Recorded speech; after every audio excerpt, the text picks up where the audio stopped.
Hello and welcome to episode 2 of the Dumb Aussie's Guide to Baseball. I am the Dumb Aussie and we're taking an Australian journey through the great American pastime.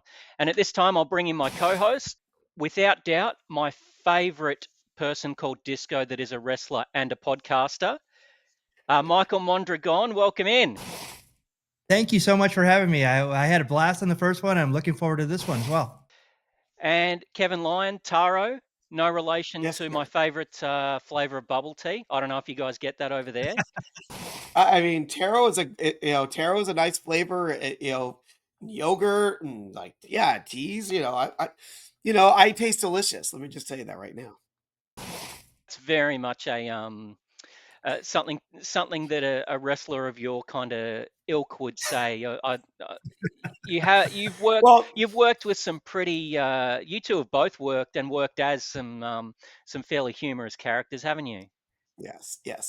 But Yeah. I will add, Michael Mondragon. The Yes, sir. first, I never even knew what taro was until you and I wrestled in Hilo, Hawaii. We That's got to right. wrestle on a tour in Hawaii, and I was Ultra Taro Jr. then, based off of a Japanese cartoon character from the Ultraman series.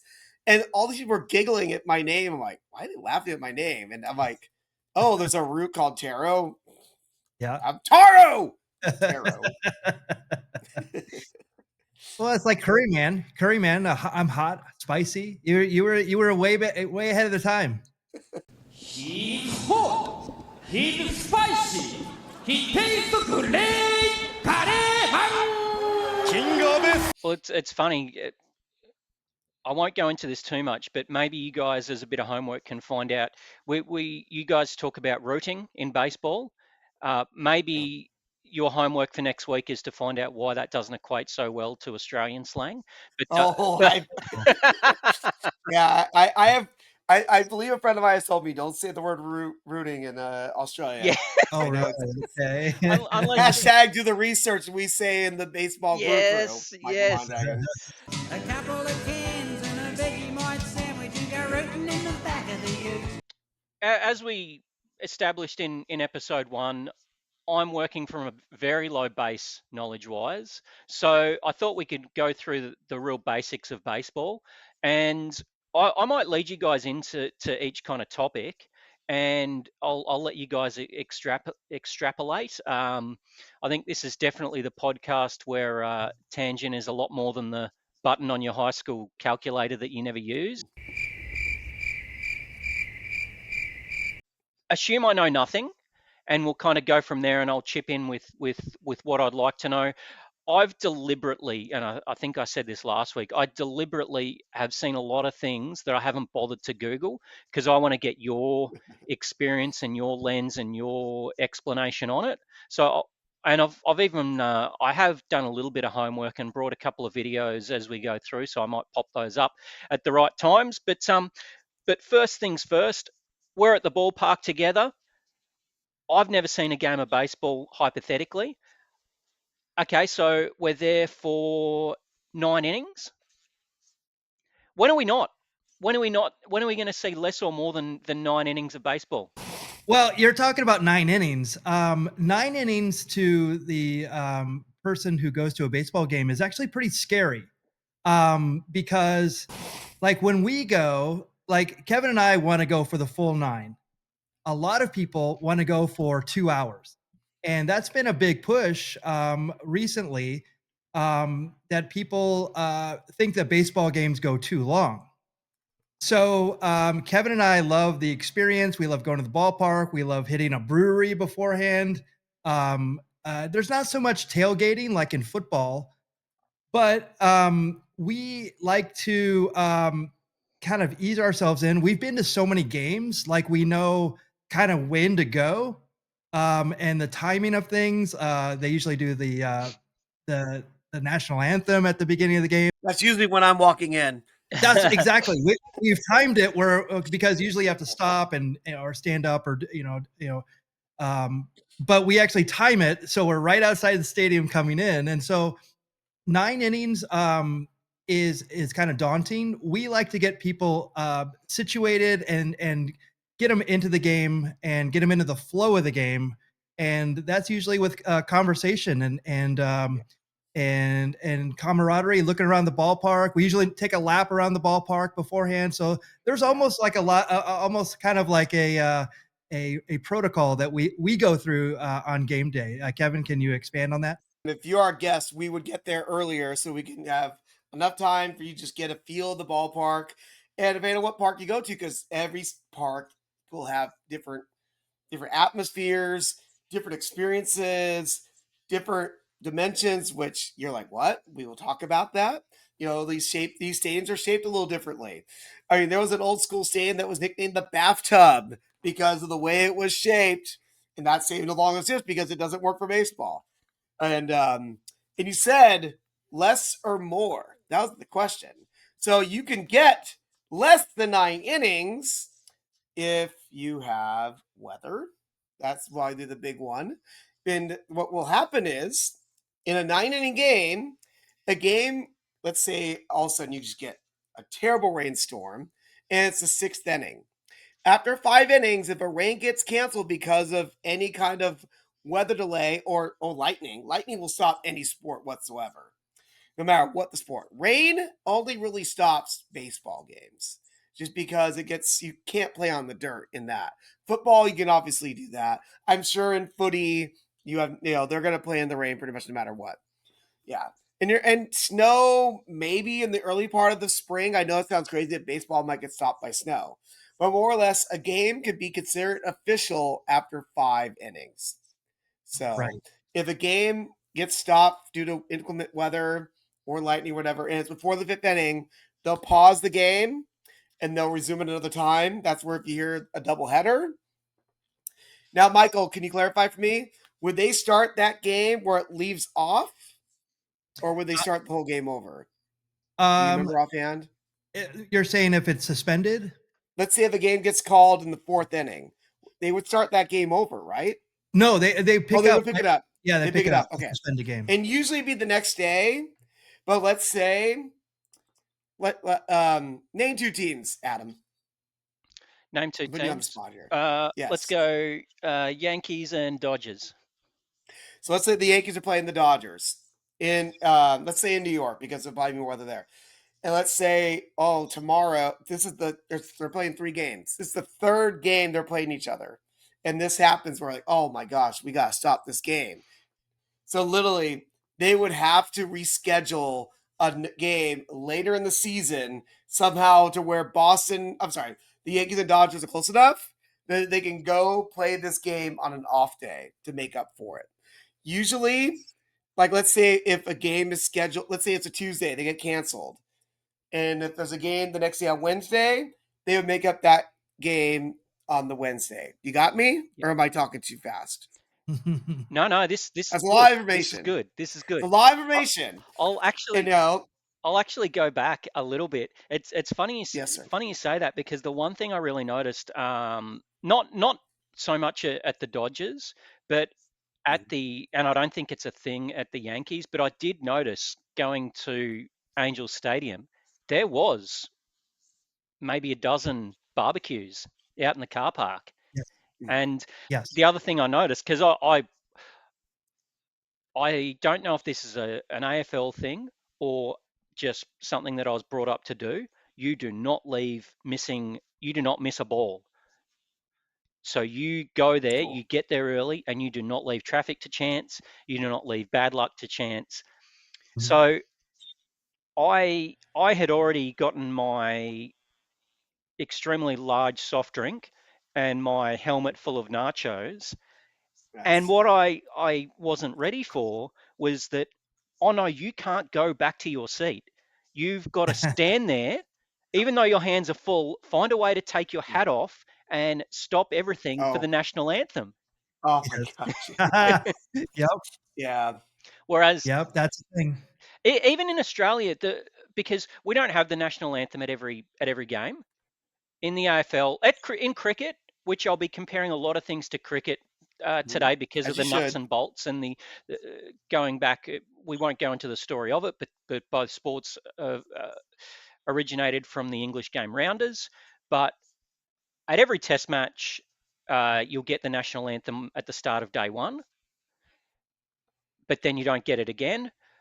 At the AFL, you only get it on big occasions. So Oh, okay. Anzac Day, which you'll get the Australian and New Zealand national anthem, Mhm. and finals. So every final has the national anthem at the start. Gotcha. Everyone, I don't know if it's a thing in America, but the last line of the Australian national anthem at a football game is you cheering as loud as you can for your team. Oh, no, no, no.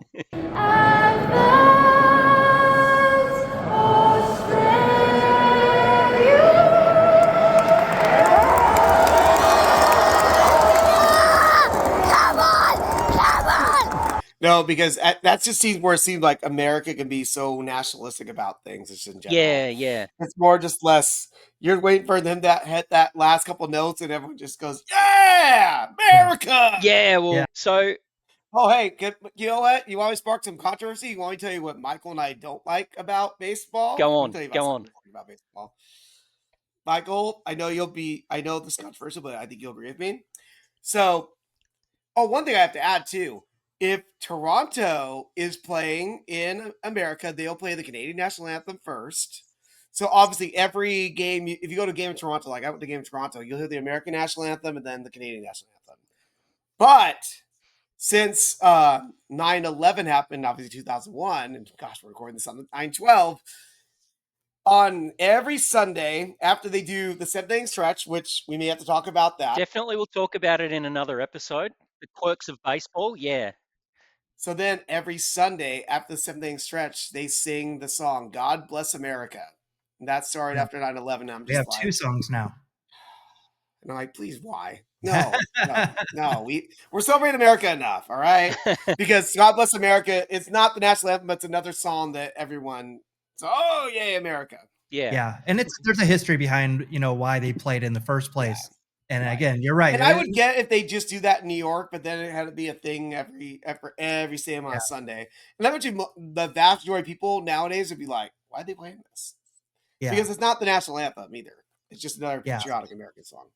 But again, it's just an aside to the game. So and then play ball. Okay, we're ready to go. Yeah. We're in the first inning. And so meanwhile, we still have not answered your question. We have not fully answered your question, Adam.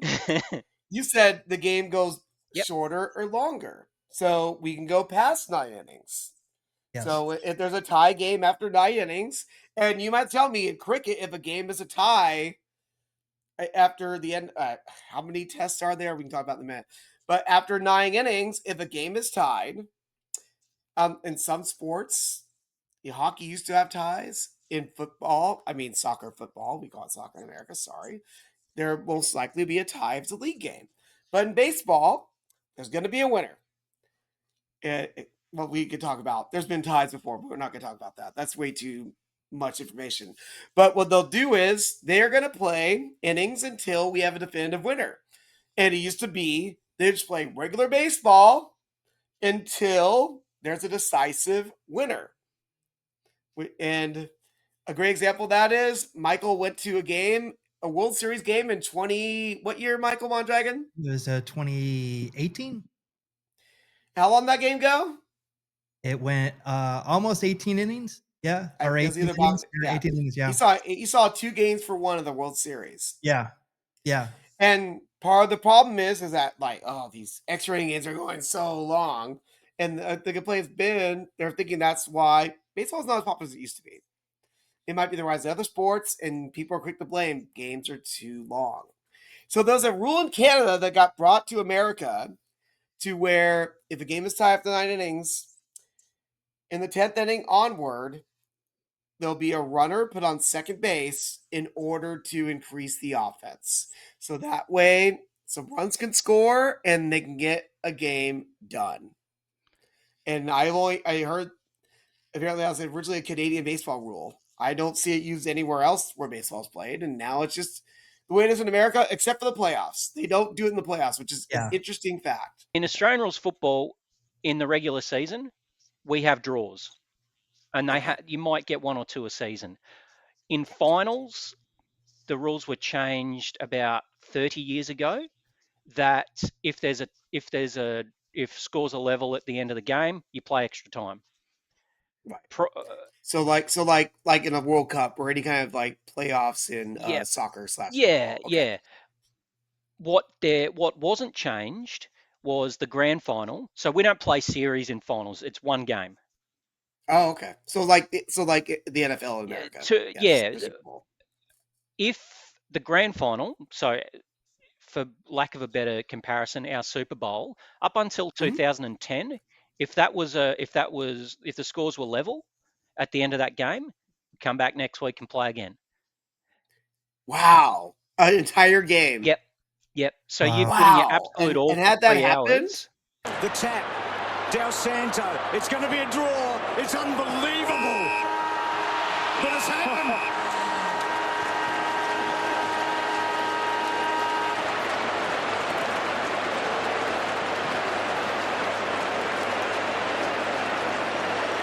And the most recent time it happened was 2010, and that caused the rule change because Wow. I think it was 74 the time it happened before, and it Okay. wasn't as big of a deal. But the AFL Grand Final is a massive logistical and financial deal, even down to the Right. point where the AFL at that point was looking to spend near 7 figures on your entertainment. Well, Right. there's another game next week. We've got to figure out Mhm. who's going to sing, because this year it's Yeah. Snoop Dogg is going to be the Of course it's Snoop Dogg. Wait, how did you get him? He's very elusive. the You almost almost never see him do anything. yeah. Well, Is Shaq going to be there too? I mean, come on. we'll put it this way. Shaq is the other Put one. it this way. Snoop, as omnipresent as he is, he wasn't cheap. I think it was somewhere, but I think it was mid 7 figures. And he's done plenty of what we call cashies on the way on the Friday and the Sundays doing other gigs. But Of Of course. course. but Of 2000, course. 2010 there was a dilemma. Who's going to be our entertainment? So of all the touring artists, they narrowed it down to two: Van Halen and Lionel Richie. My God. Wow, Yeah. what a dilemma. And What, we what about got that. Yahoo? What about Yahoo Serious? Where's he at? Do you really want to know? I do. I actually know this. I He's in actually the know news this. at the moment because he's Yeah. been kicked out of his squad. Squatting. Yes. Yeah. But yeah, What? put it this way, Dad. They didn't choose Van Halen, so he got subjected to Lionel Richie, and But didn't you have a Fiesta forever? he did sing that. Hey, I'm dancing on the unfortunately. ceiling. Ah. If wordplay is what you guys are looking for, take me down to the gutter and I'll play there all day. Now, but we digress. Okay, Yes. so we've started the game. All right. At a cricket game, two captains would come out just before the start of the game with the match referee. They'd toss the coin, and whoever wins the toss decides who bats first. Australia have won the toss, and they've decided to bowl first. How does it work in baseball? So before the game, both managers come out with the umpires and exchange lineups. So whatever the home team, say we were talking about the Dodgers and the Yankees. If the Yankees are at home, they would be the home team, meaning that the away team would bat first. So they have 3 outs, and then they would go to so that's the top of the first, and then in the bottom of the first. But they have the exchange of lineups. They would have the national anthem, and then they would all take the field. Now, this is a very interesting thing too that I want to know as well. Baseball is one of the unique sports where both offense and defense are separate. So, like in traditional American football, like you can score on defense, or like in basketball, you can steal it and score. But in baseball, you can only score when you're batting. Okay, so if the away team is batting, they could actually take a lead, a 3-0 lead in the first before the other team is even batted. Is that the same way that it is in cricket? Yes, it is. So, but it's slightly different, and I'll probably end with that point to lead you to the next point, which you did touch on. But in cricket, so yeah, it's all based on runs. What there's, I'm going to give you a two-pronged question, Michael. Two things in cricket, you've got you don't. Yes, teams play what you'd call offense and defense. We'd call it defense and attack. But in cricket, it's just called batting and bowling or batting and fielding.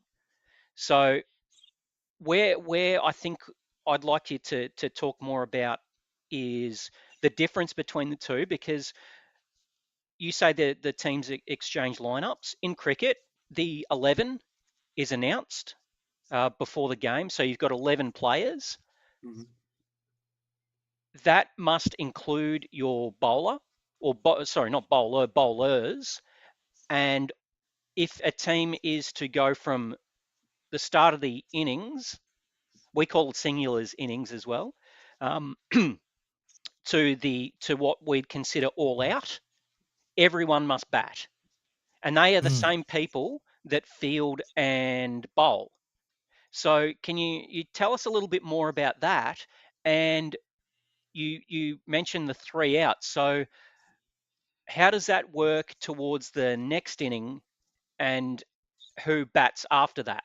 So perfect. So I should expand on the lineups because actually the lineup actually has a little bit more importance to the game than you would expect. So the manager will give the lineup, and basically the lineup means the order of the batters that will bat, 1 through 9. And if the teams bat out of that order, they can actually get an out without actually recording an out in the field. So it's actually important to keep to that going through. So it'll be 1 through 9 and then 1 through 9 again. Now, so you have your first 3 batters. If your first 3 batters get out in the top of the first, in the top of the second, the 4th batter will start. So it'll keep going through the order. And what they do is um, there's a term in baseball called keep the line moving, meaning um, so if your first batter comes up to bat and he gets on base, the second batter hits a hit, so it's first and second, nobody out yet. So they keep the line moving, and that's a term in baseball. And so like that's basically the way that it goes. And again, you could technically go 3 innings and not go through the lineup, you know. So the first batter could bat in the top of the fourth, perceivably. I want to expand on that further because there is a strategy to making the order of the 9 batters. Typically, you want your first batter to be a guy who can get on base. So you want a guy who is fast or someone who can just make contact. And it's kind of the same thing. You want to make contact and get to first base because you just want to get a guy on board. And and a critical part of the baseball lineup is the number 4 hitter. And he's called the cleanup hitter because in a perfect situation, if your first 3 runners get on base, you have a guy on first, second, and third. And that's called bases loaded. Because there you go, the bases are loaded. And then your 4th guy comes up, he should be your most effective power hitter. And he would be called the cleanup hitter because your hope is perfect scenario. You get guy at first, second, third, or maybe 2 guys on, you have your best power hitter up, you have the most opportunity to score the most amount of runs that you can. And because of the way the lineup stacks up, you would want your more weaker batters batting like the 7th, 8th, and the 9th. Because they're not going to be batting as often as your 1, 2, 3, and 4 batters. If a pitcher picks a perfect game would be every single batter gets out by the pitcher. That's called a perfect game. No batters even make the base. That's 27 outs in a 9-inning game. With 9 batters, they all get 3 at bats or 3 plate appearances. Let me say that because that's the whole thing we can talk about later. You'll get 3 appearances at the plate in the best case scenario for a pitcher. So ideally, you want to hit your best batters towards the top left so they get as many opportunities to bat as possible. You got me? Is there anything similar to that in cricket, Adam? Yeah, so first and second, so they bat together. So we probably should say for those who have just watched cricket, you just have one batter at any given time in baseball. In cricket, we have two batsmen out there, and they run uh, from on strike, i.e., facing the bowler, to off strike, not facing the bowler. Typically, your 1 and 2 batsmen are not necessarily your best run scorers, but what they do is occupy the crease and what we call take the shine off the ball. Because we use the one ball for the best part of a day, and then the ball gets replaced because the ball and the way it can move around and can react to both the conditions in the air and the grass conditions can differ. So 1 and 2, your openers, they'll try and take the shine off the ball and make it easier for the batsman coming in. The ball will soften if that's the case, and it makes it easier to hit. Whereas the ball is very hard when it's new. Your number 3, I've always learnt, is your best batsman, and they're the ones that come out there. They've had a look at the conditions and the bowlers, and they start to make runs. And Australia's number 4 when I was growing up was a really graceful, majestic kind of player that played his shots, probably got out more than he needed to. His twin brother, batted at number 5, and he was able to both make runs. But if one batsman 1, 2, 3, and/or 4 had struggled, i.e., gotten out early, he had that grit about him to stick around and occupy the crease, and he could also bat with the lower order. 6 and 7 may be slightly less experienced. They may be slightly more riskier players in terms of their stroke play. 6, 7, or 8 is typically your wicket keeper, so your catcher equivalent, and/or what we would call all-rounders, so players that can bat and bowl. Okay. And then 8, 9, 10, 11 are your bowlers. We'd call it the tail end. Gotcha. Then that sounds similar to baseball for like Very the 7, similar. 8, 9 against the tail enders. Yeah. Yeah.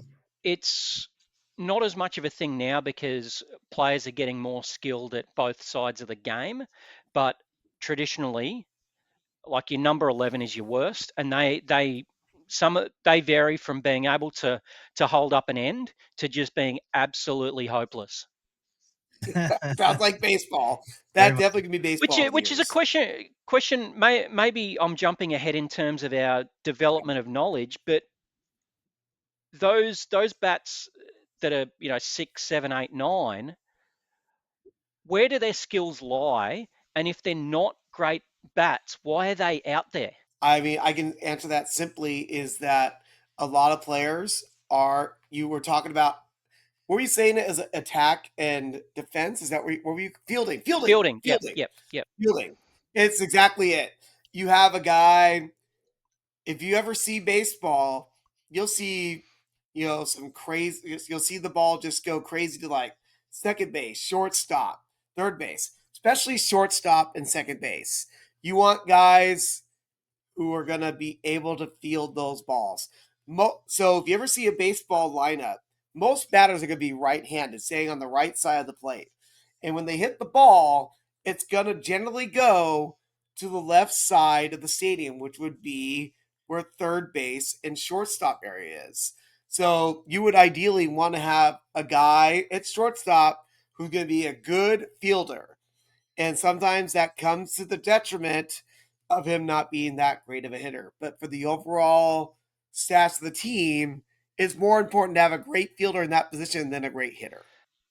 In cricket, the expectation is that once you reach the international level, your batting and your fielding should be elite. Why is that not the case in baseball?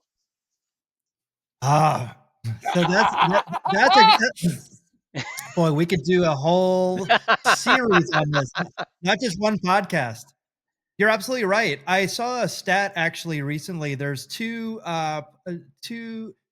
MVP candidates, Kyle Schwarber and Cal Raleigh, who they've hit 50 home runs this year, and they're batting 240, and that has never happened Now, hold in on. Do we need to explain? Do we need to explain batting average to you, Adam? Do you You mind want? if we wait until a more?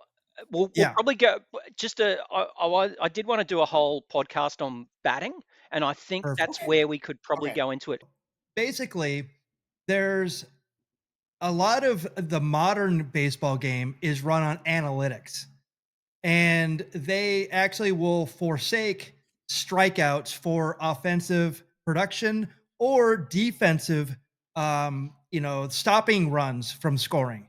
So that's where it kind of evens out a lot, especially in the analytics game. Back when we were following it as kids, we would see players like hitting in the 100s, which is like it's insane to think that a major leaguer could hit 100 or even 200 average. And but they were still major leaguers and probably the best fielders that you could. And hitting wasn't stress for a lot of the positions. Like for instance, shortstop was a position that you would forsake hitting until like a guy like Cal Ripken Jr. came along, and he was a great hitter.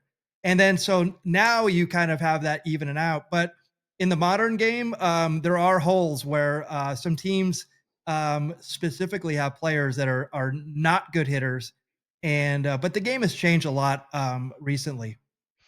And I should probably say in cricket, um, uh, defense can mean a lot of things, but defense, if you're batting, means just blocking balls and not seeking to score runs, uh, and defense is a big problem with younger players because they just want to smack the cover off the ball. Of course. That sounds That's like baseball. yeah. That's baseball, though. That's what you used to say. And let these two guys right now hit 50 home runs, and it's like, yeah, but that's all they do is either hit a home run or strike out. That's Yeah. it. But well, that was the next thing I was going to ask, Kevin. What are the methods of dismissal in baseball? Oh, dismissal. Are we talking? Are we talking like Oh, no, no, getting no, thrown no. out of the? As in how does a Oh, batter I get thought you were out? saying you're gonna throw me out of the game. No, You just well, mean like dismissal, like an out? yeah. Like So what? what are all of the ways that a batter can get out? Oh my goodness, where do we start? There gonna be a Or should we there's just a keep it multitude. simple? Actually, we should do it the other way around. It's there's 7 how to get on first base. Okay. Oh, there We you should go. start with that. That's Okay. probably easier. All right. Let's start with Yeah, that. hit me. Let's say a batter. Let's say I'm coming up the plate. Michael Mondragon. Yes. The pitcher is throwing to me. Yep. What are the ways I can get to first base? So I could throw it and then you hit it into right field. So you can run to first base. So that's a base hit. Now it should not be caught. It Right. has to land on the ground without being caught by a fielder. Yeah, that would be technically a base hit. Or it could be an infield hit where you hit it and it's not fielded in time and the batter runs to first base. I just want to clarify for Delmasi. I can also throw the ball and I could hit Kevin with the pitch. So he goes to first base. He can also go to first base on 4 balls that are out of the strike zone. That would be a walk. You can take over here. Oh darn! I got to get 3 more. Wait. Well, the hardest one is gonna be, how do I explain the strike 3 one? You know, Yes.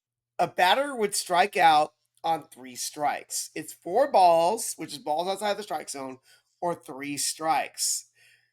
A strike could be a ball that I don't swing at that lands in the strike zone, or if I swing at a ball and I miss. There's others too, but we don't need to get that deep right now.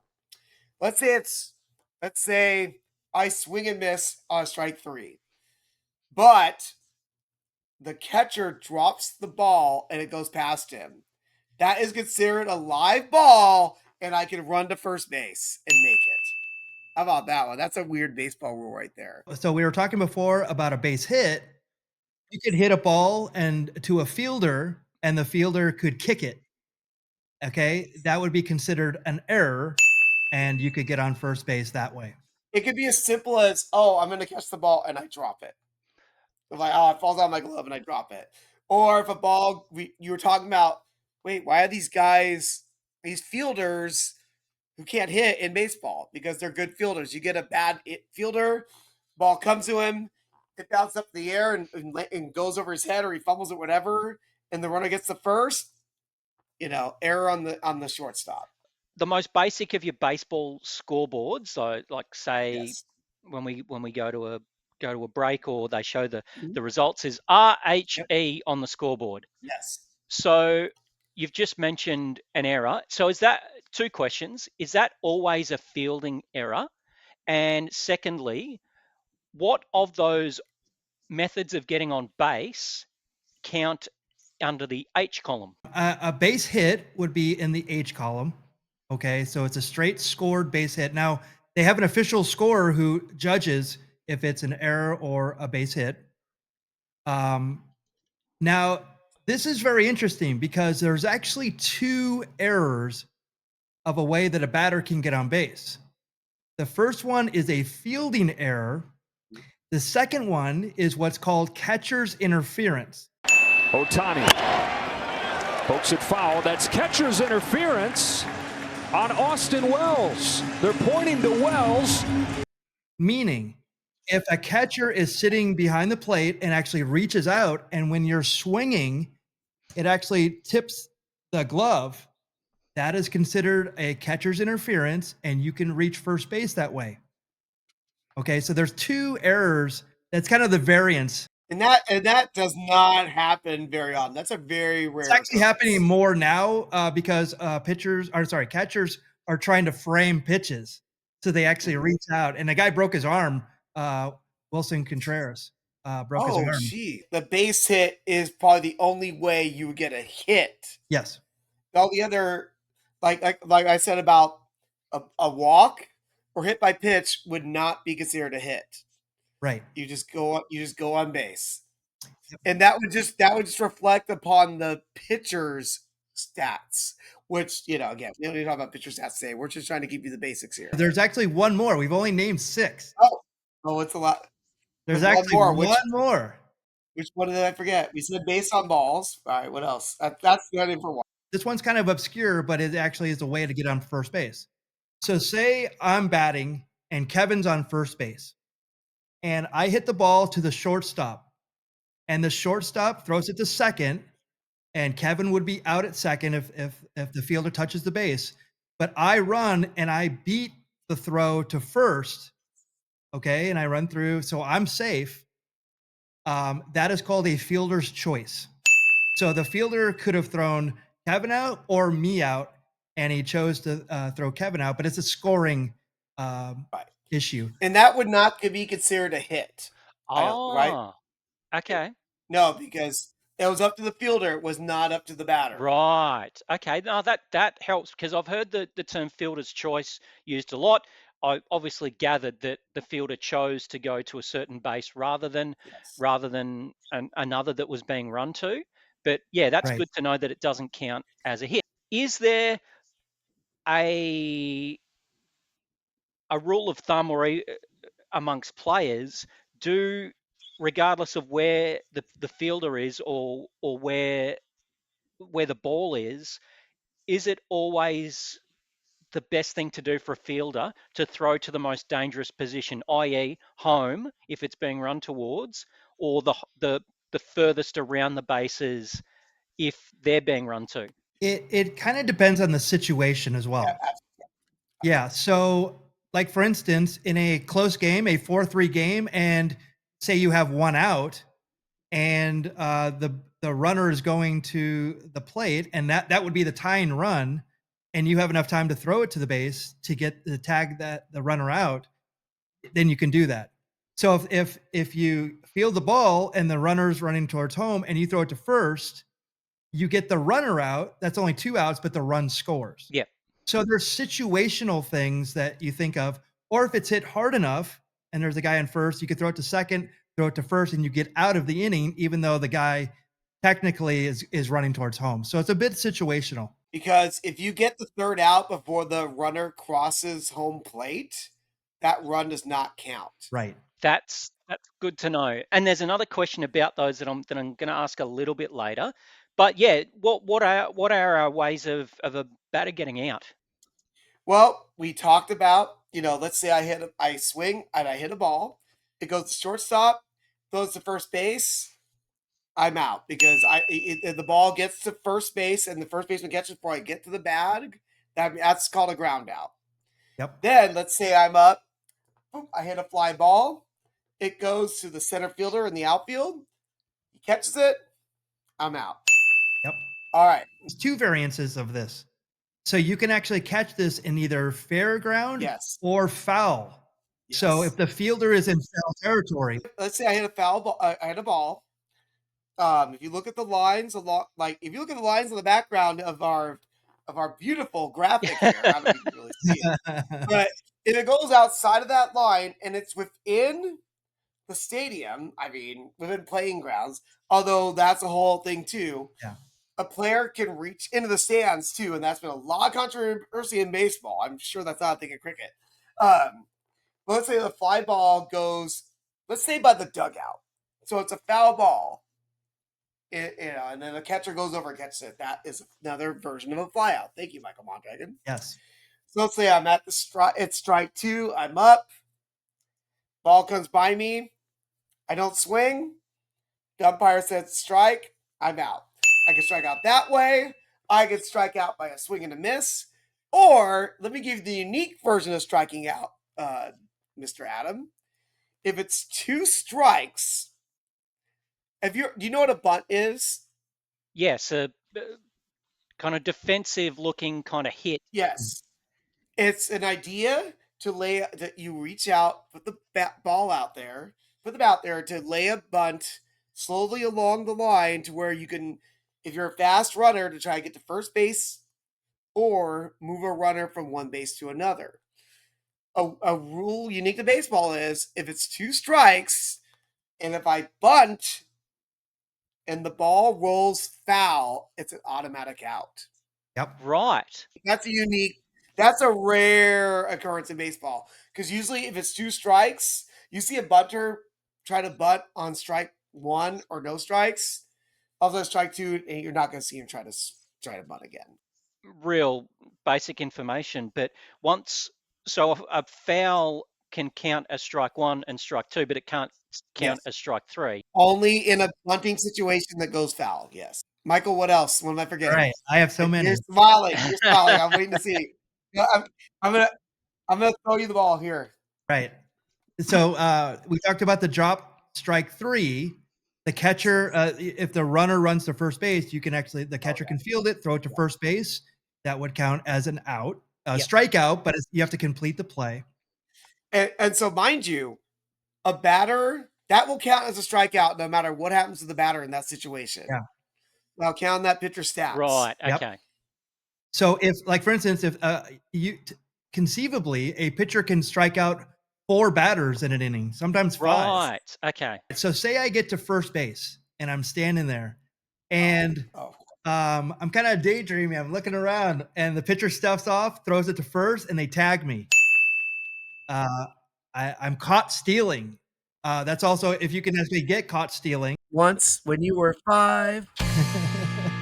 Yeah. Oh, most baseball stadiums do play that song when they get caught stealing, right? Yeah, I know the course, Dodgers do. Yeah, of course. Everybody does. Yeah. Who knew Jane's Addiction would be such a pop culture reference in 2025? I thought you meant out at the plate. I thought you meant out batting. You're just saying out in general. So that's a good point to make. Yeah. I mean, you could be basically caught stealing on any base, including home. Like it could be, or like, for instance, what's called a pass ball. So like, say there's a man on third, the pitcher throws it and the catcher does not catch it. It goes to the backstop. the catcher can actually go field the ball, throw it back to the pitcher, covering home plate if the runner's coming, and you'd be out as well. So that's kind of rare, but it happens as well. But I could also say, hold on, Michael. The other version of that is what's called the wild pitch. That's So it. this is where you see the guy doing the stats has to determine, let's say a ball goes past the catcher. If it's the pitcher's fault, it's called a wild pitch. If it's the catcher's fault, it's called a passed ball. Right. Yes. And this guy way up in the nosebleed or in the press box has to figure out what that actually is. Yeah. So you do have that too. You can have different versions of this. How else can you got, Michael Mondragon? I'm going to go with a runner on third and less than 2 outs. And so say I'm on third and Kevin's up and he hits a fly ball to center field. The center fielder can catch it, but I'm actually tagging a third base until he makes that full catch. Yes. Then I can run to home. I can actually advance. If I was on first, I go to second, but I'm on third. I'm going to go home, and then I can actually be tagged out at home. So that would be an out. If I were safe, that would be what's called a sacrifice fly. The one thing I didn't understand about that was the term the runner's tagging. So does that mean he's just got a foot on base? You cannot leave until the batter catches the ball. Mhm. And the umpires are watching. The umpires are watching. Okay. Because that has happened where a guy will leave too soon and they'll be called out automatically. Clear it up for me here, just to make a bird of it. So the methods of getting thrown out, the fielder slash catcher must either have a foot on the base or not have a foot on the base and tag, as in touch, the runner with that. Is it with the hand or glove holding the ball? Well, that might depend on the situation because it's total situational. Because let's talk about Michael's situation where the runner's on third coming home. He would have to tag, he'd have to catch the ball and tag the runner with either his hand on the ball or the ball in the glove, either or. Now, let's say if the runner is forced to go, you can touch the base and the runner is out. Like let me give you a situational. A runner's on first base. A ground ball goes to the shortstop. I'm sorry, I'm batting. I hit the ball, goes to the shortstop. The shortstop picks up the ball. He throws it to the second baseman. If he touches the base before the runner going to second gets there, that's an out. And then you throw the ball to first base. As long as that first baseman, you got to hold the ball, catch the ball, and you're holding it. And before the runner touches first base, he's out. If it's a forced situation, you only have to touch the base. If it's not, you have to tag the runner. You got me, Adam? I think so. Now, one other thing I'm Okay. going to ask about, if it's not so if say you've got a runner on first, you've got a runner on second. If there's a Yeah. fair Yes. hit, so something within the lines, Yep. Yes. so I take it second must run to third, first must run to Yes. second. Now, Yep. if we're in a situation where say we're on the corners, first and Yes. third, if Yes. it's hit, does third need to run home? No. No. Okay. So for it to be a situation like that, there must be a base in between the two runners, I take it. Right. And that you would say like the forces at second. You said first and third. Yep. Let's say a ground ball goes to 2nd Mhm. Or I'm sorry, to shortstop. Yep.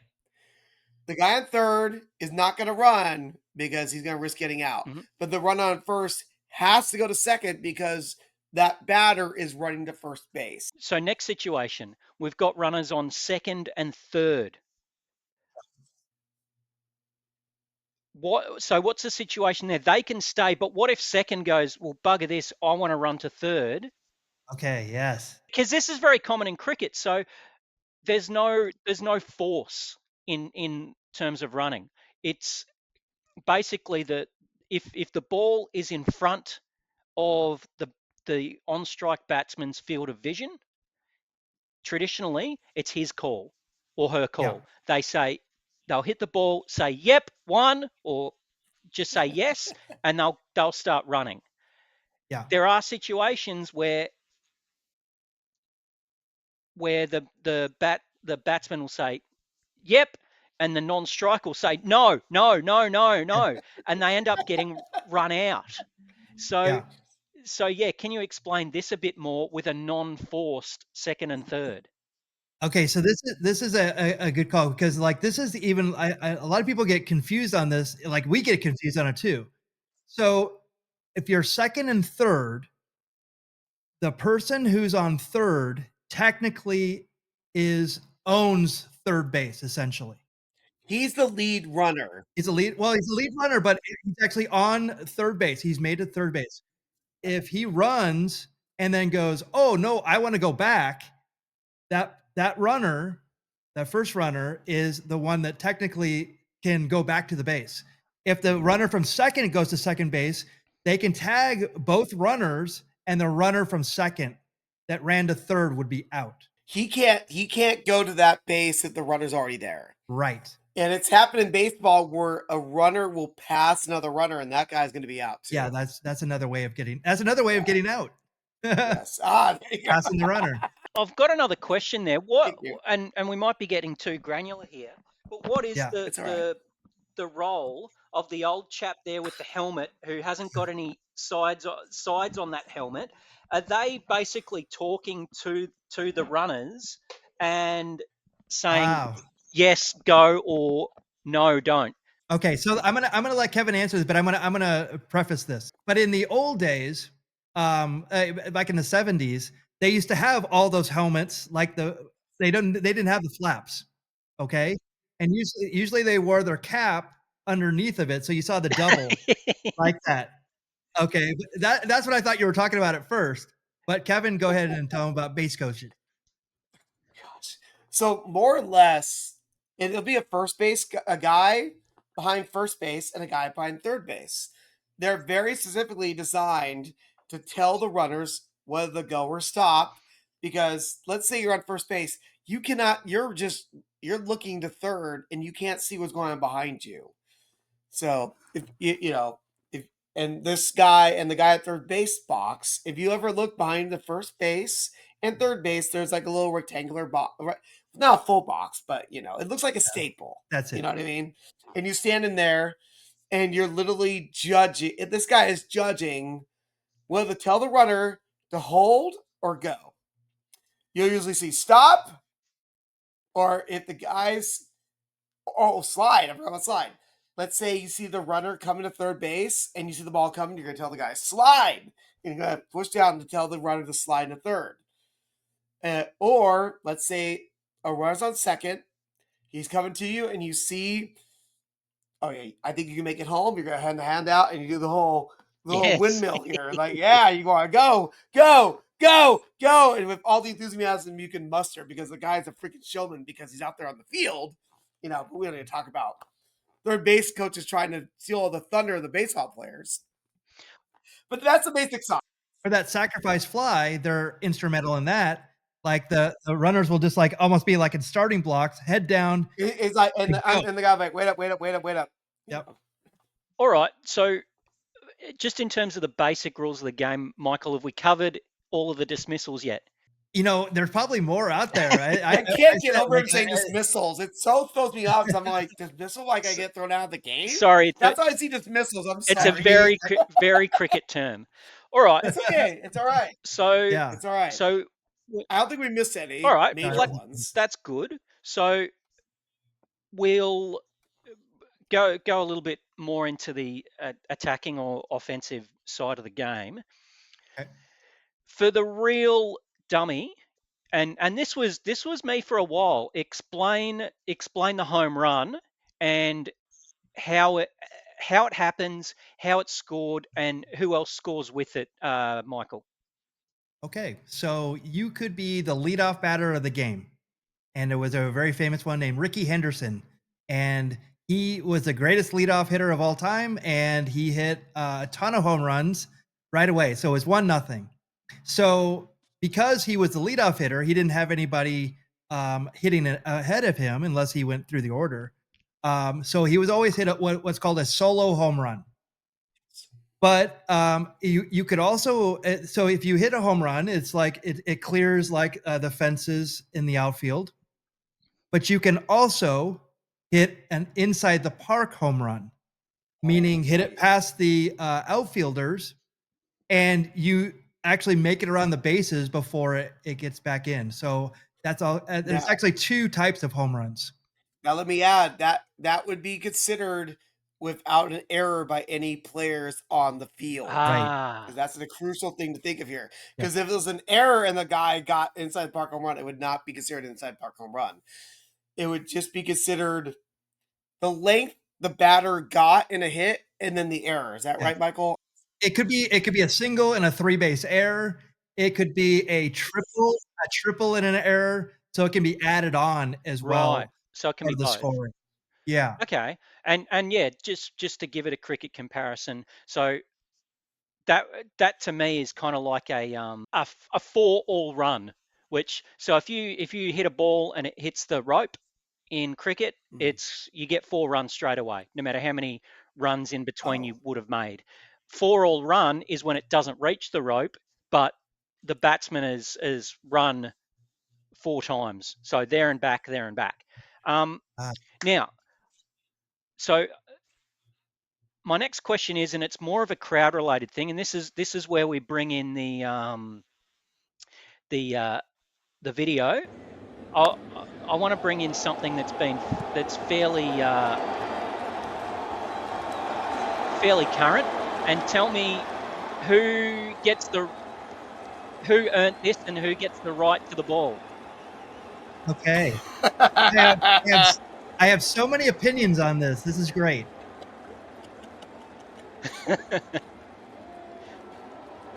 So what I should probably say, and it's something that cricket fans wouldn't be familiar with, if the ball leaves the field of play, the fan is entitled to it. But I guess my question is here, which fan is entitled to it? Well, not her. Not her at all. Yeah. It's a fair game. Whoever gets that ball, and that includes a foul ball as well. It gets that ball. So she, like, just because it was hit in her section and it was hit her way, she did not get it. And in Miami, there's not that many fans in there, so it's like a little bit more open space. Yeah, that fan. It was funny because it was also away team as well. So the Phillies, they were both on the same side, and that guy was actually really nice about it and just didn't want to create any trouble. And the kid benefited from it. He got so much gear out of it, like totally. So yeah, not her for sure. But while add is that a lot of people will get the ball and then just give it to a kid. Yeah. Let me tell you about my personal experience involving this, Michael Mondragon. You know, I could have went off on you about something. Of course. We went to a game in San Diego with the San Diego Padres against St. Louis Cardinals. And this would not happen now because in recent years, if you go to a baseball game now, you'll see there's nets that go across past the dugout, almost past first base. That is still a newer development. About 8-9 years or so ago, we went to a game in San Diego. A gentleman named Harrison Bader, player on the St. Louis Cardinals. Yeah, I still remember the name. Actually plays for the Phillies now. He hit that ball. He hit that. Yeah, even better. Even better. I like we full circle. Always comes around. Hit a foul ball. I think it made a couple bounces. It literally bounced off my arm, and I'm like, "Oh my gosh!" It landed in Michael's hands. So since Michael got it, it's his foul ball. Even though it bounced off my hand, I'm like, "Oh God, that hurts." No, I thought it just hit the chair. It hit the chair. It hit my chair, and then hit off me, and then land in your hands. Hey, kayfabe. It hit me in the face, and I got a scar. Right? Oh yeah. Yeah, so like literally, it almost smoked Kevin. So and then we're just like, where's it at? We're all Like, like, oh God. and then I reached down with my right hand and I'm like, oh, I got it. So even though he almost got smoked by it, I'm just like, yeah, I got a foul ball, my first one. Yay. And, and, and if I was a kid, he would have gave it to me, but because I'm a grumpy old man, I didn't get a foul ball. I still have never gotten a ball at a Major League Baseball game, and I've been going to games for 45 years. Wow. Now, Ish. I'll just ask one more question just to put a bow on the home run conversation. Now, in cricket, if you clear that rope, it's 6 runs. If it bounces before it clears the rope, it's 4 runs. Can a ball bounce over the fence and be a home run? Kevin? No, sir. The rule in baseball is if a ball bounces and it goes over the fence, it's called a ground rule double, which is really interesting, and I'll tell you why. No matter what happens, it counts for 2 bases. So let's say I'm a runner on first base. I can only go from 2 bases, so second to third, which is a shame because if that ball did not go over the fence, it would have like bounced off the wall and rolled. That guy would have scored. So an interesting rule is that there's been literally like balls that like will really bounce like minuscule, really close to being a home run, or will bounce off of above the outfield fence and it lands in, and they'll call that a ground rule double. Am I right, Michael? Didn't that happen to Yeah, anything that happen to touches. Nick Kurtz? Didn't that Yeah, happen to Nick that's Kurtz? right. Yeah, you almost hit 5 home So runs. there's a guy named Nick Kurtz Yeah, on the yep. Athletics. The Athletics, Yes. Michael's hat, Yep. who hit 4 home runs in a game recently. Yes. Which is an extremely rare occurrence, even though somehow it's happened twice this year. He almost became the first guy ever to hit 5 in a game.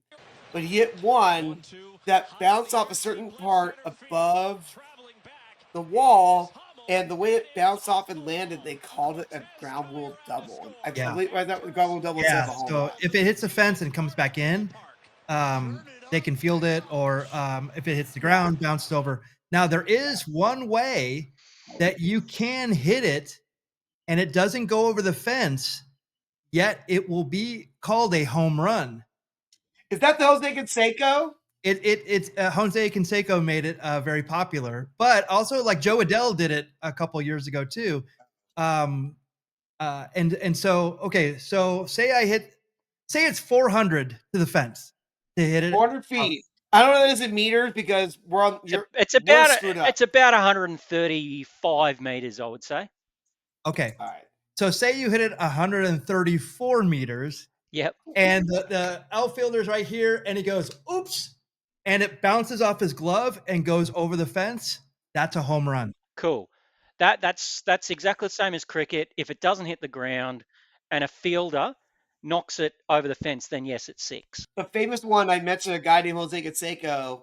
You look on YouTube. It's a famous one where literally he's going to get it. The ball hits him on literally the top of his Seen head that, yeah. and flies over the wall. Now it's a home run. Cool. Yeah, he didn't Cool. even know where it went. Yeah, no idea. All right, next question. Where in a cricket game, a test match, you've got your 11 that are named at the start of the game, the 11 players. Any subsequent players used are only allowed to field. They cannot bat or bowl. Uh-oh. Where do subs and replacements work in the field of baseball, Michael? Okay, so you have your starting 9 and you have your pitcher. Now, the weird thing about baseball is a couple of years ago, they actually changed it. So it's a universal designated hitter. Mhm. The pitchers used to hit. At least in all baseball, in the 1970s, they introduced the designated hitter, which is a batter who's going to bat for the pitcher in the American League. Yeah. So there's the American League and the National League. And then when they start experimenting with the universal DH, Michael? That was a couple of years about ago. COVID? Yeah. So just to be real clear, a DH, a designated hitter, is someone who just Yes. bats. They don't field. Just They Yes. don't do Right. anything. Yes. They just bat. Yep. Sorry. Yes. Go on. Yeah. Yep. Yeah, it was just put on in there for offensive purposes. And it's also like to hide, players that are sometimes like there was Albert Pujols was a player who wasn't that great in the field, but he was a great hitter. You can bring up the most famous person in baseball, Shohei Ohtani. That's it. Ohtani is definitely a hitter. He was with the Angels back when there was only designated hitter in the American League. Like I can tell you, Michael, I went to a game in Arizona in 2018 or 2019. I couldn't see him because there's no DH in National League at that point. Right. I'd only see him if he pitched. It's kind of funny. Yeah. Um, now it's on both but sides. now the pitchers don't bat anymore unless they're substituting for a hitter, which is not going to happen unless it's Shohei Ohtani. Yeah. So you have your starting 9, and so they field and they also bat. At some point in the game, you could have an injury that would, lead to switching out players, and then they would occupy that person's spot in the lineup where they're at. Later in the game, you can do what's a defensive switch, meaning, say you have you bring in a better outfielder, a faster guy. You can also do this for pinch hitting, like if you positional, like lefty righty matchups. In baseball, let me say, like strategically, if you're a right-handed pitcher, a left-handed hitter should do better Right. against him. And then if you're a left-handed pitcher, you figure a right-handed batter would bat better against him. Is that the way it is in cricket? It's not as much of a thing, but yeah, there are positives and negatives. It's probably more to do with our slow bowlers. So we have bowlers that bowl, spin. So because you're using the pitch, it's not just the ball's just not going in the air. So it's a thing. Do you want the ball to be spinning into the batsman or spinning away from the batsman? But I don't think the left hand right thing is as much of a big deal as it is in baseball. Yeah, because of just the different pitches and stuff like that, right? Like, it's definitely a thing to where, like, if you're a left-handed batter, you're going to be and the pitcher's left-handed, you may not play that day. Yeah, like it gets that situational sometimes because nowadays baseball is very analytical and they'll look into that. Like, oh, hey, this guy can bat in place of my left-handed hitter. Boom. Or he doesn't throw against a certain pitch that pitcher does. You could also substitute like runners. So say a guy in late innings gets on base. Let's say a catcher gets to first base, and the catcher's not going to be as fast as the guy you have on the bench.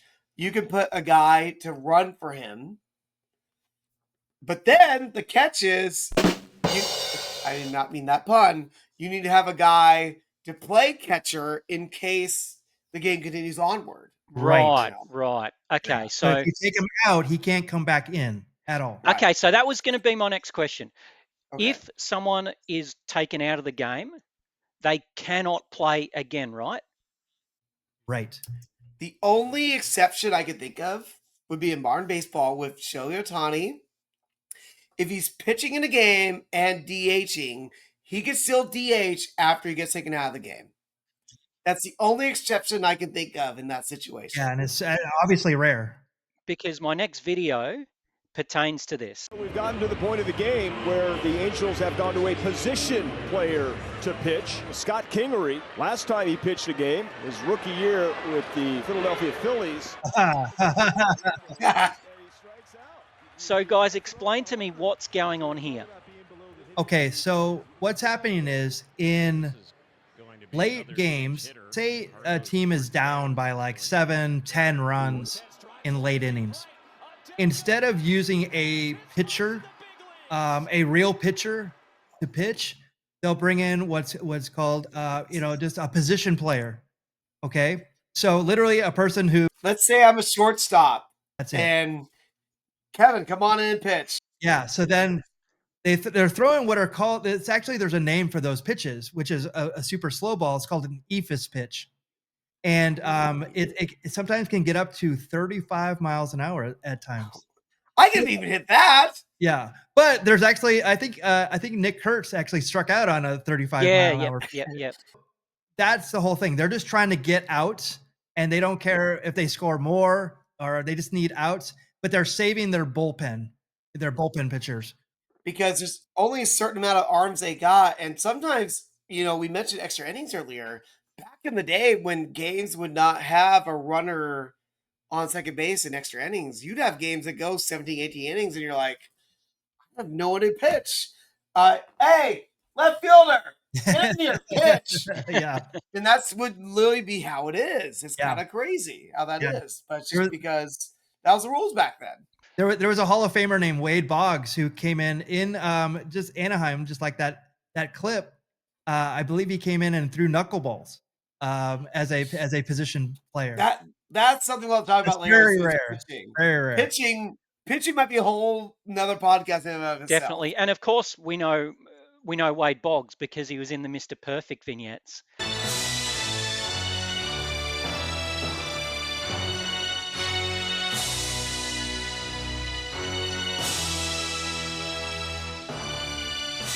Absolutely perfect. He was. Yes. He absolutely was. And It's Always Sunny in Philadelphia, if anybody's watching that in Australia. And he's a beer drinker. Yes. Oh, I know, yes. Now, I guess the follow-up to that is, so in cricket, people that are just traditionally batsmen, they will at least practice in the nets and they're called part-timers. So someone that but they're still trying their hardest to take wickets or to limit runs. Is it normal for a team to just throw up the white flag like that, Kevin? Sometimes, yeah, because if you're in a situation where you're down like 8 or 9 runs and you're like, I only have 2 pitchers available, it's going to depend on how your arms are, because baseball nowadays, they're trying to preserve pitchers' arms. Back when Michael and I were growing up, arms were more versatile because I think they weren't throwing as hard as pitchers do now. If you watch baseball now, pitchers throw way harder than they did back when we were growing up. And pitchers' arms don't last as long nowadays, which that's a whole other discussion we can do later. But it's just a matter of there's only a certain number of pitchers. We need to keep them as healthy as possible. It's crucial, especially if you're a team doing well. If anybody watches off-season baseball, the best teams are usually the ones with the best pitching. Yeah. Pitching is what wins championships. Yeah. If you see it, if you've watched baseball during the regular season, what they call a starting pitcher, the guy who starts the game, will pitch every 5-6 games or so.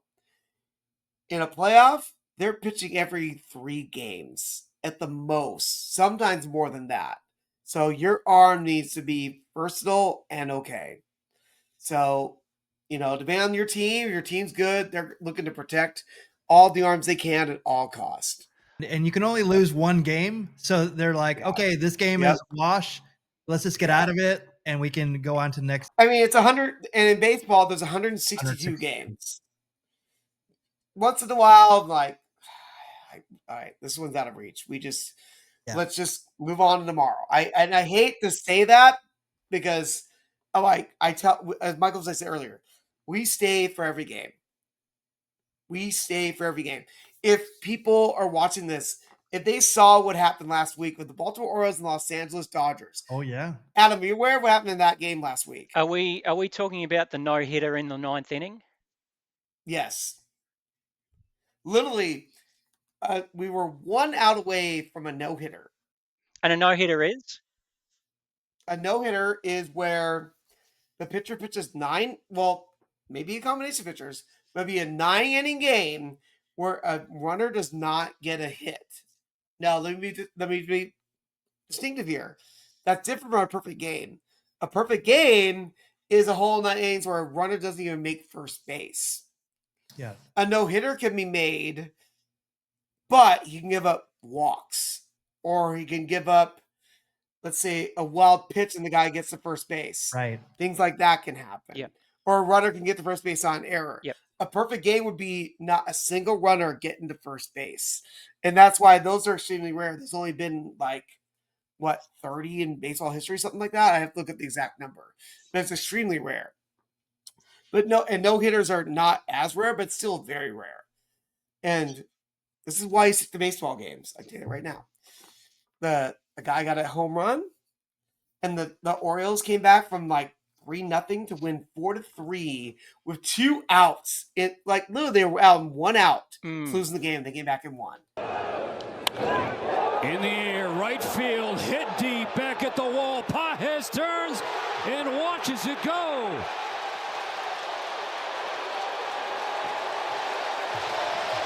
Jackson Holiday breaks up the no-hitter with a 2-out solo home run. And that stuff can happen. Yep. That's why you're Michael and I, you're like, why am I hanging out here? Because you never know.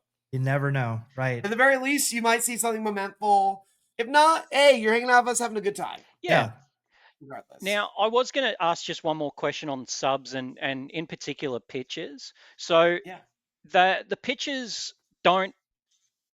I'll ask it. I'll kind of sum up my understanding of reserve pitches and then kind of lean on you guys to tell me what's right and wrong. So they don't sit with the rest of the bench.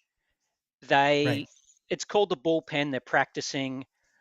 Now, am I right in saying that there's 3 different types of pitchers? You've got your starting pitcher, you've got relievers, and you've got closers.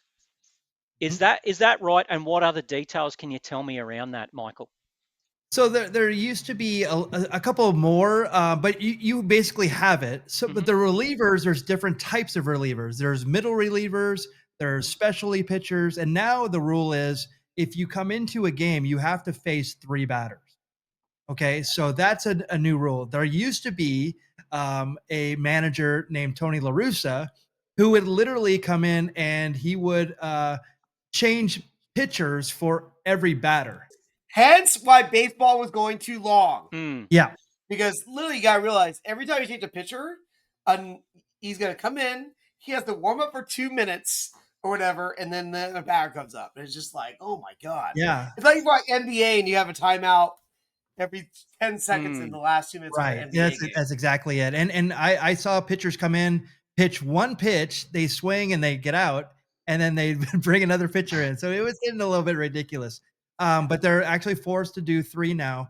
And then there's the closers are specific now, and that's another thing too. It's like for a pitcher to come in a non-save situation, meaning 3 runs or less in an inning. Sometimes they'll come in and just because they haven't worked in a while. So there's different. Again, it's all situational. But you're right with those 3 classifications. Kevin, I'll ask you: is there anything else I need to know to basically watch a baseball game? I know there'll be plenty of questions I ask along this journey, but from a basic start to finish point of view, is there anything else I should know before we set out for the ballpark? My goodness, I think we gave you a pretty good understanding. I mean, we told you about the offense, we told you about the defense, we told you about the pitching, and you see how a game could be structured or the situations. I mean, I feel like I should deflect that question back to you. If you're sitting there, it'd be me on one side, Michael on the other, you in the middle. What is your question right now after talking to us for the past hour or so? No, I think it's a pretty good summary. There's nothing. I will admit I had a cheat sheet of about a dozen notes, and I think we've covered off on all of them. So anything else, I think, will be a week-to-week proposition or something that we'll cover off on as we go along in more detail. I do have one question for you, for both of you. Have you noticed anything about my background and my set that's different from last week? Oh, interesting. All right, I won't put you in suspense for too long. Yeah. Well, you should solo yourself so we could see it here. But I got my hands on this. Oh, yes. So well done, sir. What is the rating on that? It's a PSA 6, which is good enough for me. Who cares? It's fine. You have it. But we will. Which is good because I don't know if I can send that to you now legally. Well, yeah, you can only send. You can't send me that if it's over $100, sir. Yeah. So we will cover off on baseball cards at at some point Yeah. over Oh, this yeah. over this journey. But Yes, sir. the most famous junk wax card Yes. of all time for mine, Is The F and face. yeah, and if people don't understand, we'll go into it in more We'll detail. we'll hip them up to it. I So can't wait to talk about that so card. so Michael, where can we find you? I'm at Beer Baseball. Check us out. We're the Baseball Brew Crew. We're taking a hiatus on our podcast, and we're gonna come back stronger than ever. But follow us on Instagram. I'm also at Mondragon Design. I'm doing a lot of stuff there. I'm doing a lot of speaking, a lot of graphic design work. So I'm super excited about that. Going to Adobe Max in October, so I'm super excited to get back there. And maybe Kevin and I will go to a brewery. I don't. Maybe twist my arm. Yeah, but that's where I'm at. Aish. Yeah. Aish. And Kevin, where can we find you? Hey, I gotta say, because if you want to learn more about baseball, go to YouTube and look up Baseball Brew Crew, because there's 200 podcasts about this length talking about the history of baseball and craft beer if you're into that kind of thing. If not, there's plenty of short videos just talking about history of baseball. You can learn more things. And for myself, you can find me at LOKNLOLL, Lock and Low, on Twitter and Instagram. You can always see whatever nonsense I'm up to, because I'm always up to some kind of fun nonsense. Like this weekend, but after this recording, Michael, I'm seeing a Roberto Clemente documentary Yeah, there you go. this Sunday. Yeah, I saw you wearing that shirt, so I gotta put that out there. And hopefully just looking forward to talking to you more about baseball. 100%. The show itself, I've started an Instagram, so it's at Dumb Aussie BB. So if you are watching or listening and you've got some questions, feel free to fire them through, because there are no dumb questions, just a dumb Aussie. We'll see you next week.